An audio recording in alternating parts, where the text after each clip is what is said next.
Hey guys, this is an Aaron 13 here. I have a, sad video for you today. Hey China. Um, so I bought this gas dampened DLX precision shooting rifle rest. It is by Hyskore. I did a quick video on it showing you how to put it together. I'm really disappointed by it. There is about, I'm going to say 10 MOA of slop. So basically you mount your rifle up and you have it. I have it tight in there. I'm doing it correctly. I have it mounted to the table, and I can grab the barrel and pull it just gently with a finger back and forth about 10 MOA. If you're looking through the scope at 100 yards, that's how much it moves. So when you fire it, you're on target, in the middle of the target, perfectly aligned. The bullet goes where it's aimed, I think. And yet, when you look through the scope after the shot, you're not even pointing at the target anymore. So I'm sending this back. I'm giving Hyskore one more chance here. We're going to go upstairs really quickly. Hey, Yumi.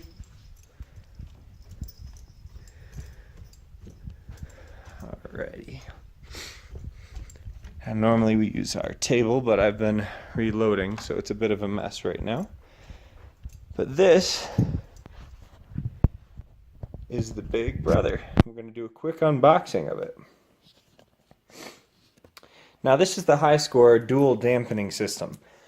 Dual dampening rifle rest. And so,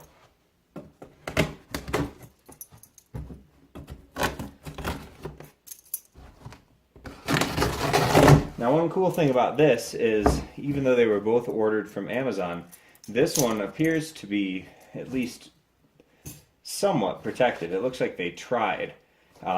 It's in a separate box.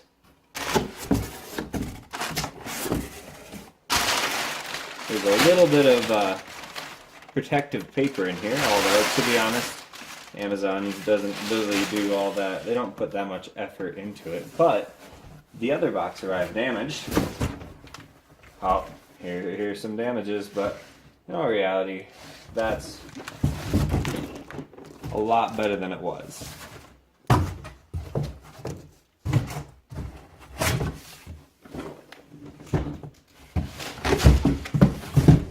This is going to be our improvised table for this unboxing. So, Hyskore dual damper precision machine rest. This is supposed to be like the newer upgraded version. I had some issues with my last one, not having enough room for even a 20-round magazine. This one's supposed to fit that just a little bit better. You've got your windage, you've got your elevation. My big thing here is that I am just hoping that this doesn't have as much slop and that it'll hold my rifle down better. I don't need it to be perfect. I know this isn't a high-end machine rest for bench rest shooting, but I would like it to at least be close. If I have to, touch the gun, I don't want to have to relook through the scope to make sure I'm on target. And with the other one, you did. If you even, for instance, if I had to turn the safety off. Sometimes when you're using the trigger release, you have to push the trigger a little bit forward to get it to completely reset because there's not a whole lot of extra space there. And so, yeah, it's just kind of a annoying thing whenever you have to completely readjust your aim every single time you fire. So that's the idea here. That's what I'm going for. So let's go ahead and do this unboxing really quickly. Adjust my camera here. Alrighty.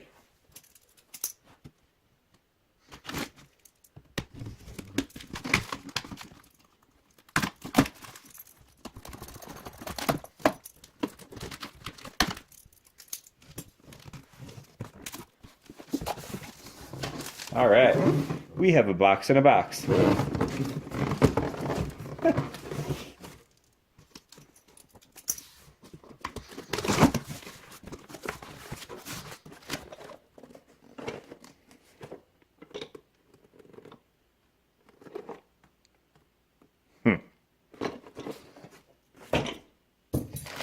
Good. This is our trigger release. This was not on the list of things that come. and I was hoping that this one also came with the trigger release, so I'm happy that it has this. It's hard to get set up, but it works really well once you do get it set up, so I'm glad they include this in this rifle rest as well.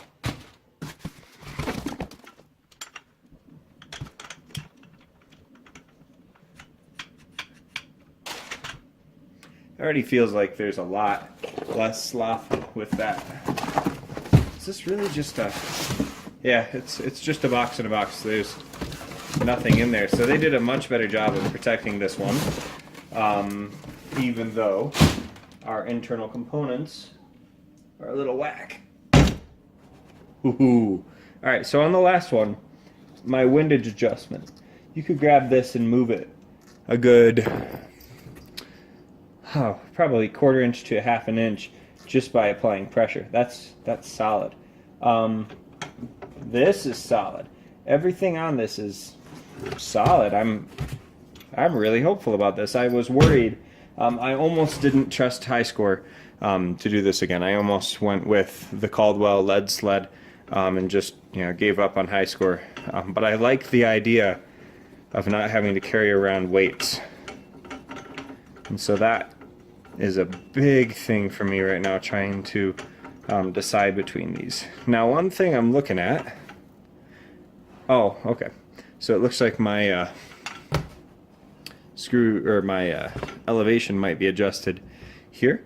I don't know. I'll have to play around with the directions, see how this works. But here's our main piece. So far, I'm impressed.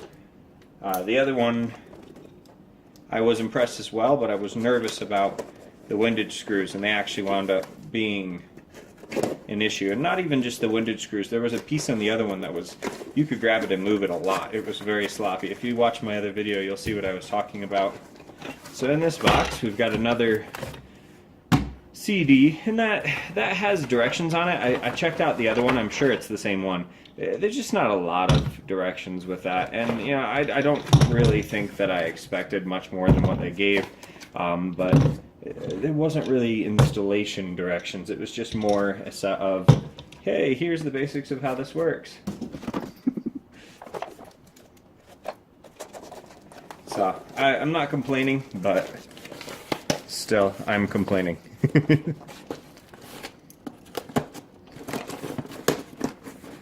These boxes, I mean, I'm mangling them further, obviously, but they are a little mangled. Here are our straps.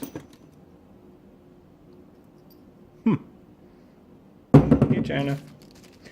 Another bubble level. Dropping stuff. Lots of extra parts. Another one of these guys. T-bolt for some purpose. More straps. It appears that there are 3 straps for this one. The other one only had 2. An empty baggie that probably once contained these, what I'm assuming are feet.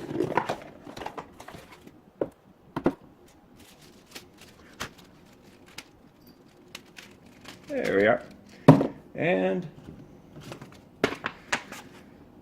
our instruction manual. It does only show 2 straps. There must be a 3rd strap that goes in this, around the back side of the rifle rest right there.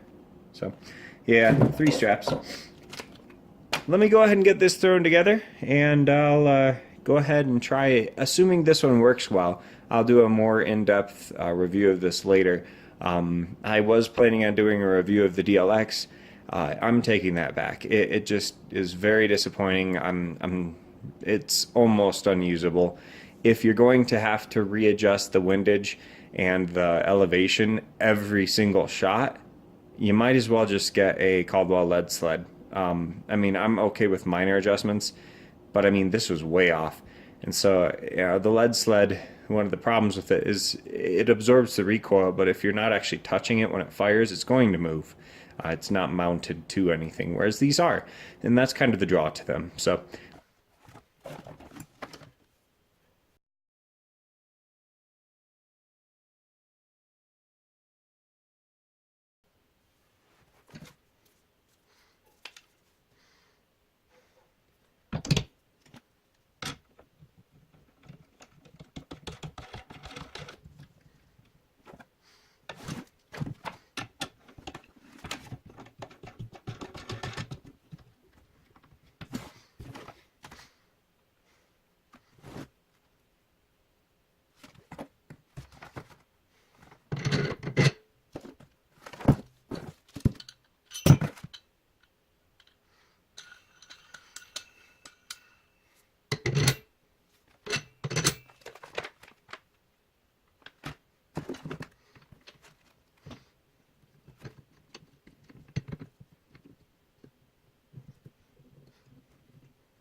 Alrighty, and as you can see, that's how all of that goes together.